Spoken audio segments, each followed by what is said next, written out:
একবার যদি বাচ্চাদেরকে এভাবে ফুডিং বানিয়ে দেন তাহলে কিন্তু তারা সবসময় বায়না ধরবে কাপ ফুডিং বানানোর জন্য।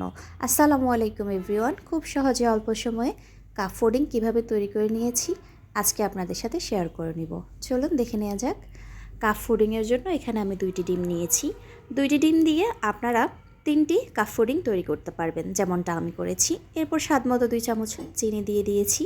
চিনিটা আমি 4 চামচে 2 চামচ দিয়েছি। 1 চিমটি পরিমাণ লবণ দিয়েছি, সেটা চাইলে স্কিপ করতে পারেন। এই পর্যায়ে ভালো করে হ্যান্ড মিক্সার দিয়ে ডিম দুটি ফাটিয়ে নিয়েছি। এবার 1 কাপ গরুর দুধ দিয়েছি, আপনারা চাইলে তরল দুধ ব্যবহার করতে পারবেন।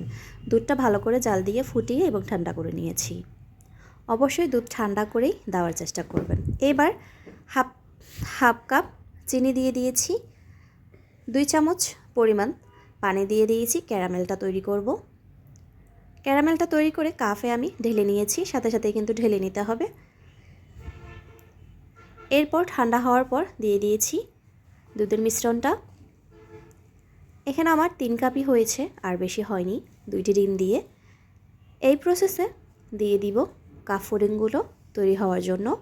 অল্প পরিমাণ পানি দিয়ে একটি কাপড় আমি দিয়ে দিয়েছি। এবার ঢাকনিটা দিয়ে দিব। অবশ্যই আগে থেকে পানিটা একটু ফুটিয়ে নেবেন। মাত্র 15 মিনিটেই কিন্তু আমার কাপ ফুডিংটা তৈরি হয়ে গেছে। দেখে বুঝতে পারছেন কি পরিমাণ পারফেক্টভাবে হয়ে গেছে, বেশিক্ষণ কিন্তু সময় লাগেনি।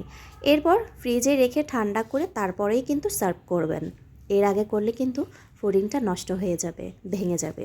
আমার কিন্তু আরও অনেকক্ষণ রাখার প্রয়োজন ছিল, ক্যারামেলটা কিন্তু সম্পূর্ণভাবে উঠে আসেনি। বাচ্চার কান্নাকাটির জন্য আমাকে 20 মিনিটের মধ্যেই ফ্রিজ থেকে নামিয়ে নিতে হলো।